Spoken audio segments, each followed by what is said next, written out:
he should acclimate to rather quickly.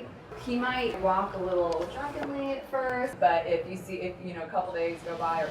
Cats are really unique because they're the only pets we have that we just give free license to roam wherever they want if we let them outside.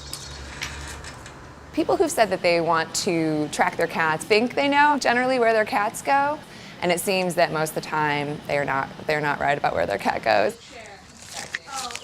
Cat Tracker is a project we started because we wanted to know where these cats went.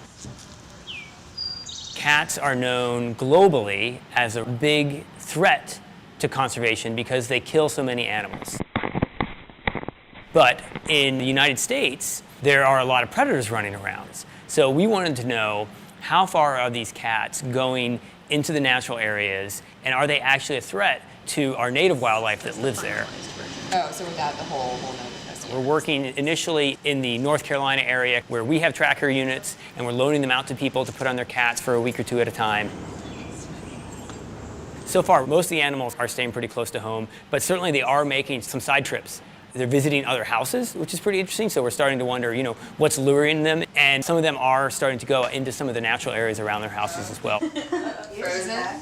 Oh, so you're kind of drunk, but drunk staggery walk? Yeah. It's important to know, is it 10% of the cats that move a long way, or is it 1%, or is it 0.1%? Because we start dealing with the billions and billions of cats that are out there. If it's 1%, that could still be a lot that are hunting.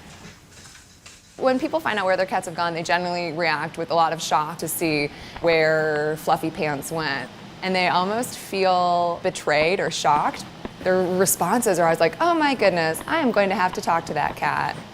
We're also starting to find some interesting details in the story of these cats. We had one cat where it stayed home all the time. Then all of a sudden, it went to a house and then came back. And we thought, well, what is this? Is it GPS error or something like that? She's like, my body's betraying me. Turns out they were out of town that weekend, and the house that it went to is where they used to live. It somehow remembered where it used to live. It knew how to get there, even though it had to cross a busy street. It's kind of risky, actually. Well, so this one example tells us that cats have long-term spatial memory and that they can navigate around in this area even if 99% of the time they're only in their backyards.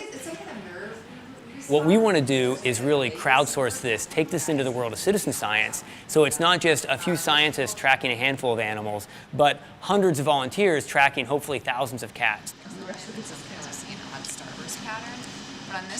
We generally advocate that people keep their cats indoors. But if you do let your cat out, we just want to know where are they going and try to understand some of the biological phenomenon so that we can help in the future minimize the impact of cats on wildlife. Possible.